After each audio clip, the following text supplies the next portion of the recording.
하나님의 말씀을 같이 보기를 원합니다. 먼저 빌립보서에 있는 말씀 4절만 보려고 했었는데 마음이 제가 바뀌었어요. 13절까지 봅니다. 시작. 주 안에서 항상 기뻐하라. 내가 다시 하나님을 기뻐하라. 너의 반응을 모든 사람에게 알게 하라. 주께서 박사 주시나 아무것도 연락하지 말고 다만 모든 일에 기도와 간구로 너의 구할 것을 감사함으로 하나님께 아뢰라. 그리하면 모든 지식에 뛰어난 하나님의 평강이 그리스도 예수 안에서 너의 마음과 생각을 지키시리라. 끝으로 주께라. 무엇이든지 참되며 무엇이든지 정언하며 무엇이든지 옳으며 무엇이든지 정결하며 무엇이든지 사랑받을 만하며 무엇이든지 칭찬받을 만하며 무슨 덕이 있든지 무슨 기름이 있든지 이것들을 생각하라. 너희는 내게 배우고 받고 듣고 본받을 거라. 그리하면 너의 하나님이 너희와 함께 계시리라. 내가 주 안에서 크게 기뻐하면 너희가 나를 생각하는 것이 이제 다시 세상이 남이니 너희가 또한 이를 위하여 생각하였으나 기회가 없었느니라. 내가 불평하고 말하는 것이 아니라 어떠한 형편에서든지 나는 자족하기를 배웠노니 나는 비천에 처할 줄도 알고 풍부에 처할 줄도 알아. 모든 일 곧 배부름과 배고픔과 풍부와 분비되고 처할 줄 아는 일체의 비결을 배웠노라. 내게 능력 주시는 자 안에서 내가 모든 것을 할 수 있느니라. 아멘. 우리 한 절 보겠습니다. 우리 잘 아는 내용입니다. 시작. 항상 기뻐하라. 쉬지 말고 기도하라. 범사에 감사하라. 이것이 그리스도 예수 안에서 너희를 가진 하나님의 뜻이니라. 아멘. 빌립보서에 있는 말씀과 데살로니가에 있는 말씀에 지금 공통점이 뭡니까? 이게 뭐 그런 거예요. 11월은 감사의 달입니다. 근데 감사에 앞서 주님께서 우리에게 전제하신 것이 있어요. 그게 뭐예요? 예, 기뻐하라. 기쁨이 없는 감사, 주님 별로 기뻐하시지 않아요. 항상 기뻐하라. 이게 먼저잖아요.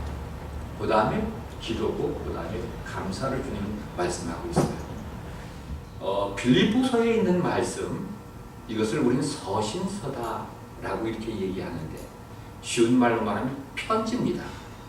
옥중에서 바울이 쓴 편지입니다.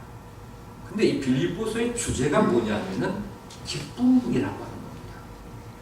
이 말은 예수 믿는 자들은 기쁨으로 살아야 한다. 내가 어떠한 열악한 환경에 있다 할지라도 기뻐해야 된다는 얘기입니다. 그래서 본문이 얘기하는 것이 어떻게 기뻐하라고 그랬어요? 빌립보서 4장 4절 어떻게 기뻐하라고 했어요? 예, 주 안에서 항상 기뻐하라는 거예요. 우리가 항상 기뻐할 수 있어요? 여러분, 우리 항상 기뻐할 수 없어요. 속상한 일들이 많잖아요. 그래서 그런 노래가 있어요. 짜증을 내어서 무엇하나 성화를 부려서 무엇하나 속상한 일들이 하도 많은데 속상한 일들이 하도 많은 것이 우리 인생사잖아요. 그래서 시인은 그렇게 노래했어요. 이 세상에 근심된 일이 많고 참 평안을 몰랐구나. 여러분, 이 세상은 그런 세상이에요. 근심된 일이 많은 세상. 살면서 우리가 어떻게 항상 기뻐할 수 있어요? 주님은 이것이 우리를 향한 요구 뜻이라고 했는데, 여러분, 우리가 주님께 바라는 요구가 있잖아요. 간절한 소원, 소망이 있잖아요. 우리가 주님의 그 요구를 이루어드리면 구하지 아니하여도 있어야 할 것을 미리 하시는 주님께서는 좋은 것으로 우리에게 모자라지 않도록 채워주실 줄 믿습니다. 아멘. 그 요구가 뭐냐 하면은 우리가 기뻐하기 원하는. 아멘. 근데 이게 말처럼 그렇게 쉽지 않아요. 천하 없어도 태평양을 내 스스로의 힘으로는 건너갈 수 없어요. 그러나 비행기를 타면 우리 비행기를 타고 태평양을 지나 대서양을 지나 어디든지 갈 수 있잖아요. 근데 우리 주님이 어떤 분이냐면요, 기쁨의 근원 되시는 예수를 위해 삽시다. 그분이 기쁨의 근원 되시는 분. 아멘. 기쁨의 근원 되시는 예수를 위해 살면 예수님으로 더불어 인해서 나는 항상 기뻐할 수 있는 거예요. 근데 내 자력으로 자의적인 방법으로는 기쁨을 끝까지 유지할 수 없어요. 여러분 시집 장가 갔을 때 이를 지금도 돌이켜 생각하면 기뻐요. 기뻐요. 빌보서를 기쁨의 편지라고 학자들은 그렇게 얘기합니다. 성도의 생활 특징이라고 하는 현실 각박하고 힘들고 고달파도 어려워도 성도의 생활은 삶이 그대를 속인다 할지라도 슬퍼하거나 노하지 마라. 이게 빌보서가 우리에게 얘기하고 있는 전체적인 핵심 내용입니다. 삶이 우리를 속인다 할지라도 내 형제와 자식이 이웃이 나에게 상처를 주고 나를 속인다 할지라도 슬퍼하거나 화내지 말라는 얘기입니다. 그냥 기뻐하고 살라는 얘기입니다. 이것이 빌립보서의 주제라고 말할 수 있습니다. 이것이 주님이 우리에게 요구하는 것이다. 데살로니가서에 그렇게 얘기합니다. 여러분 기쁘게 사는 것이 잠언 기자는 그렇게 얘기합니다. 17장 22절에 마음의 즐거움은 양약이거니와 마음의 근심은 우리의 심령을 우리의 뼈를 상하게 하느니라 라고 이렇게 얘기합니다. 마음의 즐거움이 우리에게 명약입니다. 이거보다 더 좋은 약이 없어요. 즐거움. 그래서 한때 이상구 박사가 한 이야기 여러분 기억하시는 분 있습니까? 엔돌핀. 기뻐하면 웃게 되는데 웃으면 엔돌핀이 생성되게 되고 이 면역력이 강화되기 때문에 어찌거나 한 병용은 항체가 생겨서 이겨낼 수 있다고 하는 겁니다. 그래서 이 기뻐해라. 그러면 저절로 웃어지게 되는데 웃을 때 엔돌핀이 생긴대요. 그분이 한 말 가운데 제가 지금까지 기억할 수 있을지 모르겠습니다. 그래서 이렇게 웃으랍니다. 월요일은 아시는 분 있어요? 그냥 원래대로 웃고 화요일은 화사하게 웃고 수요일은 그냥 수수하게 웃고 목요일은 목이 터지게 목숨 걸고 웃고 금요일은 금방 금방 웃고 또 웃는 거래요. 토요일은 토끼처럼 깡큐깡큐 뛰면서 웃으려는 거예요. 그래도 안 웃는 분이 있어요. 이 웃으면 엔돌핀이 생겨서 우리가 저항력, 면역력이 생깁니다.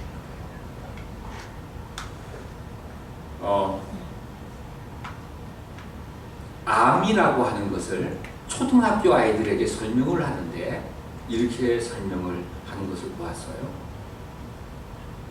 사람이 좋은 음식을 먹어야 돼. 근데 정크푸드를 먹으면 뭐 햄버거가 나쁘다는 건 아니에요. 그리고 감자튀김, 뭐 좋아요. 그런데 이런 것 가운데 또 뭐 탄 음식, 안 좋은 음식을 섭취하면 이것이 우리 위에서부터 시작해서 이렇게 돌아다닌대요. 모르겠어요. 어디로 돌아다니는지. 이게 또 혈액으로도 해가지고 이렇게 돌아다닌대요. 그러다가 이게 돌아다니다가 쇼크를 받게 됐을 때, 그리고 내 마음에 상처를 받게 됐을 때, 충격을 받게 되었을 때 그 나쁜 음식이 돌아다니다가 딱 거기서 멈춘답니다. 그래서 그게 위장에 딱 멈춰가지고 충격을 크게 받으면 거기 달라붙어서 나쁜 종양으로 이게 자라나게 된다 라고 초등학교 아이들에게 그렇게 설명하는 것을 보았어요. 그러니까 아무리 나쁜 음식을 먹어도 성경에 너희가 독을 마신다 할지라도 너희를 해하지 아니할 것이라고 한 얘기가 아무리 나쁜 음식을 먹는다 할지라도 우리가 쇼크를 안 받으면 돼요. 스트레스를 안 받으면 돼요. 화를 안 내면 돼요. 우리가 항상 기뻐하면 사실 병에 걸릴 이유가 없다는 거예요. 이 기뻐하는 게 우리 정신 건강뿐만 아니라 육체 건강에도 좋다는 것이. 이것이 실험, 연구로 나타났는데 어느 축사하시는 분이 농장에 좋은 음악, 아름다운 음악을 들어줘야 합니다. 진짜 아름다운 음악. 그리고 주위 환경을 아주 쾌적하게 아름답게 만들어 주었답니다. 그리고 어린 아이들이 앞에서 뛰어노는 모습을 이 젖소들이 보게 했다는 겁니다. 그렇게 한 달 동안 그런 환경에서 이 젖소를 양육하니까 이 젖을 짜는데 평상시보다 5분의 1 이상, 많이 나올 때는 3분의 1 정도가 젖을 더 생산하더랍니다. 좋은 환경에서 경쾌하고 좋은 음악을 듣고 자란 소. 그런데 그 소들을 다시 환경을 바꿔줬답니다. 그러니까 쇠가 끊기는 소리, 브레이크 소리, 청중 치는 소리, 막 고함 지르는 소리 하고 그 주위 환경을 성박하게 만들어놨더니 평소보다 3분의 1 정도 생산량이 감소되더랍니다. 그러니까 이 기뻐한다고 하는 이것이 이 얼마나 생산적인 것인지 모릅니다.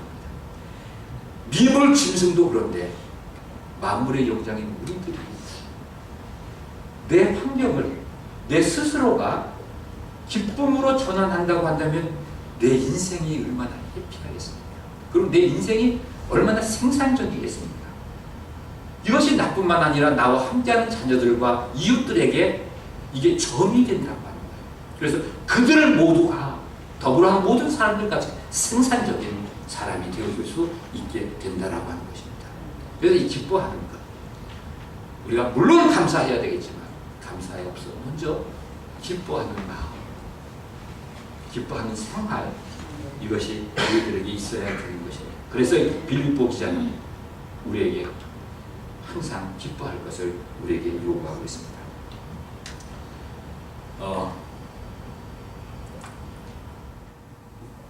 항상 기뻐할 수 있는 근거가 뭐냐? 우리가 어떻게 하면은 항상 기뻐할 수 있느냐? 앞서 말한 대로 주 안에 있으면 됩니다. 내가 네 안에, 네가 내 안에 있으면 무엇을 기뻐하라. 그리하면 내가 이루어 주시겠다. 또 열매를 맺게 하시리라 라고 우리에게 약속하신 이 말씀을 믿고 우리가 주님 안에 살면 주 안에서 우리가 얼마든지 기뻐할 수 있습니다. 근데 이 기뻐할 수 있는 이 근간을 우리가 어디에서 찾아야 하냐면요, 주님이 나를 사랑하셨다고 하는 것이야. 하나님이 나를 사랑하시사 나를 위해 독생자 예수님을 이 땅에 보내주셨고 내 죄로 죽을 수밖에 할 수 없는 멸망의 자식된 우리들을 구원하시기 위해 십자가에 달려 돌아가신 예수 그리스도의 그 사랑, 은혜 아니면 나 설 수 없잖아요. 주홍빛보다 더 붉은 어떻게 내 죄, 그 다음 가사가 뭐예요? 그리스도의 피로. 예, 주홍빛보다 더 붉은 내 죄 그리스도의 피로 씻어주셨잖아요. 내 죄를 용서해 주셨잖아요. 그리고 날 천국 백성 삼아주셨고 당신이 자녀 삼아주셨잖아요. 우리가 이 시간 주님 앞에 나와 기뻐 주님을 찬양하고 기도하고 경배하고 예배드리는 조건이 어디 있습니까? 이유가 어디 있습니까? 복 받기 위해서입니까? 은혜 받기 위해서입니까? 아닙니다. 내가 주님 앞에 나와 이 시간 예배하고 주님을 찬양하고 경배하는 것은 내 죄를 씻어주셨기 때문에, 날 구속해 주셨기 때문에, 날 당신의 자녀 삼아주신 이 은혜가 감사해서 우리가 주님을 찬양하며 예배하는 거예요. 아멘. 우리의 신앙의 목적이, 이유가 여기에 있어야 돼요.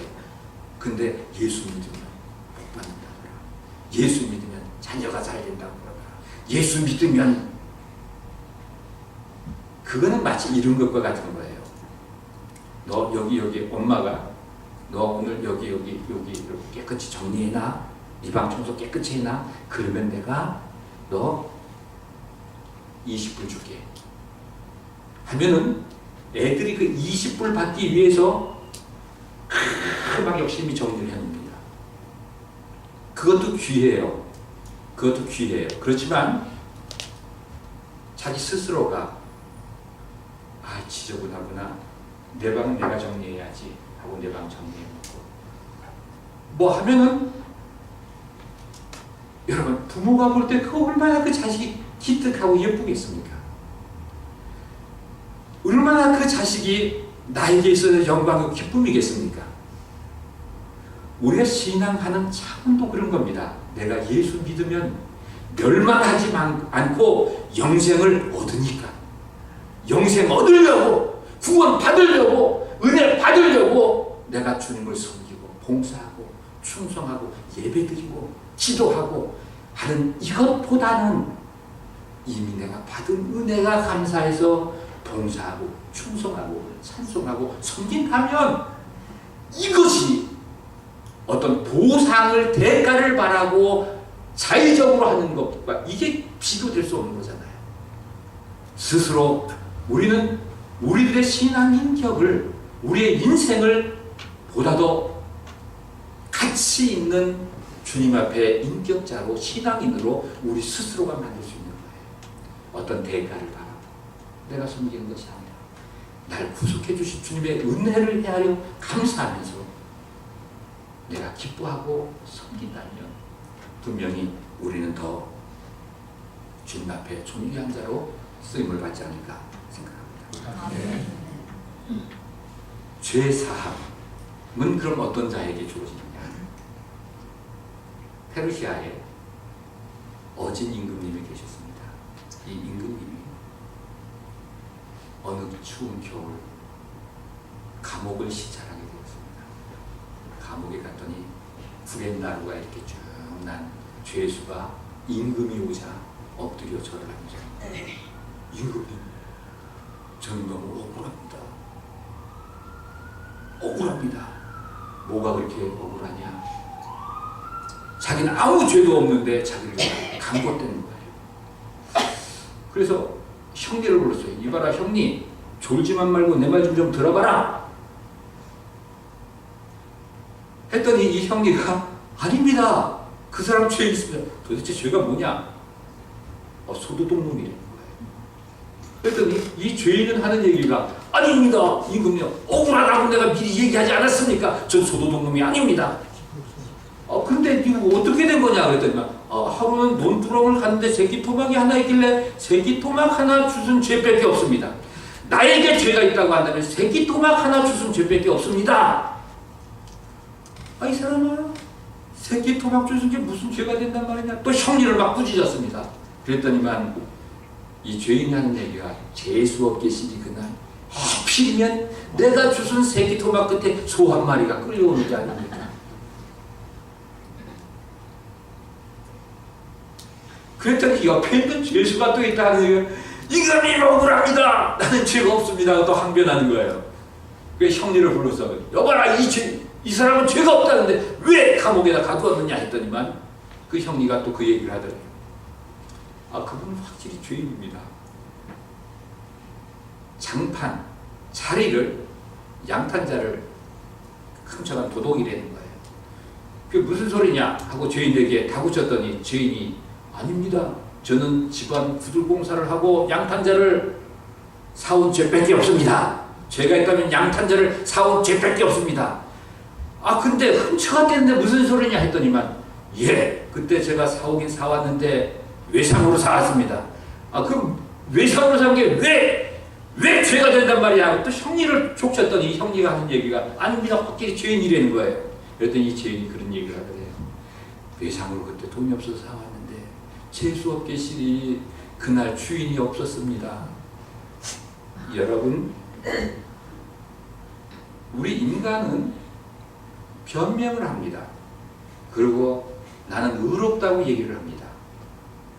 근데 옆에 있는 죄수는 임금이 자기 앞으로 오게 되자 엎드려 눈물을 흘리며 왕이여 나는 죄인입니다.